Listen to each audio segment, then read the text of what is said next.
Welcome to the channel. So today is a 6-month review of this guy here, the Apple Watch Ultra. I think it's about time that I do a proper review and talk about all the good and one or two little things that aren't so good. I have to say, really pleased with the watch. I'm still just as happy as I was on day one. I still find it a piece of beauty, a piece of art. I love the visuals, love the colors, materials. Yeah, spoiler alert, I love the watch and it still is my number one. But I'm gonna go through a few good things, why, and one or two things that aren't so good that could be improved.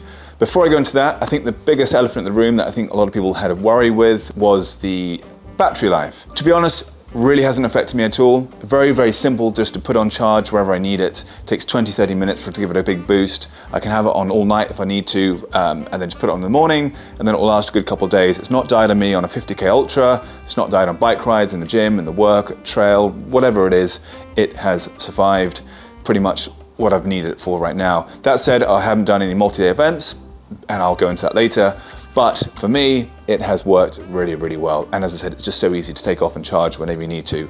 So, elephant out of the room, let's crack on with the watch. The materials. Basically, the sapphire crystal here has really survived the test of time.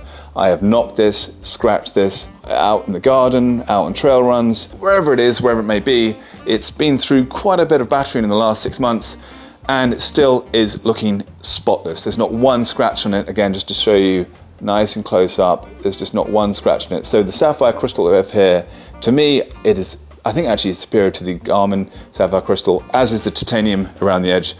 Couple of tiny little scratches on there, but as long as that glass looks completely crystal clear, that's perfect. So materials they've used for the Apple Watch Ultra has definitely passed the test of time, and I'm really just love them. I love the feel, the weight, the look, everything.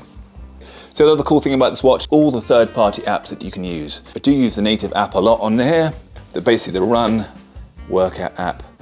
And I use this a lot for just basic things like walking, running, all the gym stuff. I mean, the list is endless with the amount of different activities you can do on there. I like that haptic feedback you get from here. I like the visuals, the colors, the fonts, and all that there.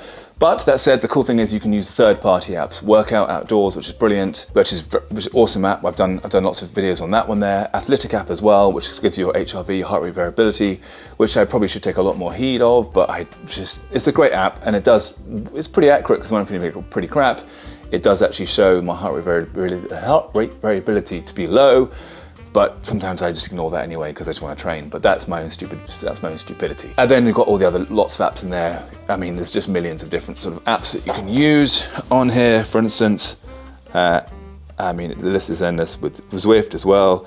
Obviously, you can pay for things. You've got your timers, Stride, Strava, Stopwatch, Spotify. I mean, the list goes on. What you can have on there. So essentially, as we all know, it is an iPhone on your wrist. Which leads me on to the next point of that connectivity. So unlike Garmin's and things, this obviously is a watch that has a phone in it, so you don't have to take your phone with you when you go out to the woods. Now personally, I think that's a really cool thing because I don't really want to carry a bulky phone all the time. And actually it's just good to have that safety knowledge in the back of your head that you can just call if anything untoward happens when you're out on the trails. Okay, so where this watch could improve, and I think this is probably applicable to all watches that have the focus on that, please, have the optical heart rate sensors on the wrists. This doesn't work for me when I'm out running in the cold. So a prime example is right now, I'm just cruising along, but the watch is saying 190 beats per minute because it's cold. And when it's cold, it just doesn't work properly. So that's kind of only one of the few gripes that I have with the watch. Apart from that, all good.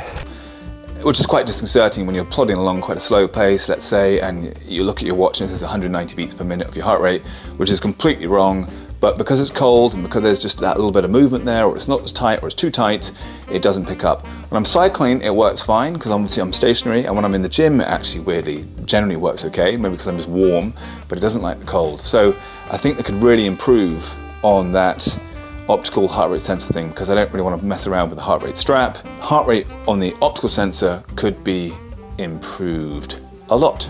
Would I say this watch is for everyone? It's not, no. If you're just starting out and you haven't got a sports watch and your main goal is for those long more than 100K ultra marathons or multi-day events, you're not going to want to be going with this one here because you will have to charge it a long route if you have to with a solar panel thing or whatever, but it's going to be a flaff and you don't need that. The Garmin will outperform this on battery, and the Polar and Sunto and many other watches. So for me right now, it's fine, and if I do go further, I will stick the Garmin on, but it has, you know, it survived to 50K, just could do 100 probably, but I wouldn't risk it. I think it'd be a bit too much. So yeah, I would probably just lean toward the old school style watches, sports watches like the Garmin's, because they will outperform this on battery, hands down every time. But that said, if you're looking for something that's a very cool multi-sport watch that looks cool, feels good, that you can basically take calls obviously, and this is all stuff that everyone knows, but I'm just saying, after 6 months, I'm still impressed with this watch. I'm still loving the way it looks, I'm still loving the way it feels. I haven't changed the strap. The strap quality is actually pretty good as well. It's been pretty nice. That's not frayed or anything. I haven't changed or messed around with the strap, which actually shows that I haven't even got bored of the color, which is quite good for me because normally I get bored of things quite quickly. But 6 months down the line, still the same strap, still the same watch, and very cool. I have also done a video about the importance of changing the watch face around, so these buttons are on that side of your arm because you do knock them, and there. I'm still using this torch function. This so the action button is still set as for the torch, and I use it almost every day, every night. If I need to at night time, just look for something, or if I'm get up to go to the loo, or whatever it is, I find it extremely helpful to know that I have a little torch on my hand, wrist, anytime I need it. But yeah, so that's it really. After 6 months, still mega impressed. Very interested to see where the sort of the next Apple Watch 2 will go, the Ultra 2 or whatever it's going to be called, because yeah, I mean, apart from boosting the battery life, there's not much more they can really do to improve it, because I'm just generally really impressed. But as I said before, the Sapphire crystal is just amazing. It's lasted the test of time and it still looks as clean and fresh as day one, which I think is really important with these sort of high-end watches, that they don't knock, because once they knock and scratch, they don't look as good.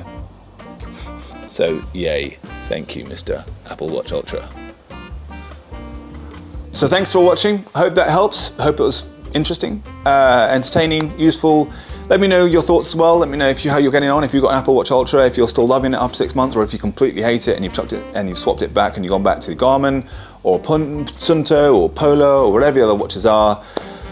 Or if you're like me and actually you still quite like the watch quite a lot and you're still really happy with it and it's still ticking along, excuse the pun, nicely, because I really do think this is a superb watch. I love the quality, love the build, love the look, love just everything, and I'm very pleased to still be wearing it every day. I do wear it all the time. I don't wear it at night, just not bothered. In fact, I like to keep my phone and my watch out of the room at night because I do think it sends some stuff. Right, so thanks very much for watching. If you haven't already, please do click that like and subscribe button. Really sorry, by the way, guys, if I've been a bit slack over the last couple of weeks. I've just been preoccupied. My dog Rufus, he's okay hopefully, but he had a lump on his back and I had to get it removed and I was a bit worried about it. He's now got a monster of a scar. I won't show you, or maybe I will, but it's kind of nasty. So if you do want to see the scar, wait to the very end and I'll show you. But touch wood, he's okay. Big operation, all gone, and but that had just, amongst many other things that were going on in my life, that had preoccupied my mind. And anyway, yeah, you probably don't need to know all that, but that's where I've been over the last couple of weeks. Still smashing out the training. In fact, I've just had a really good session now in the gym, just with some hard sprints and some kettlebell stuff using the watch. Right, see you all very soon. Thanks for watching.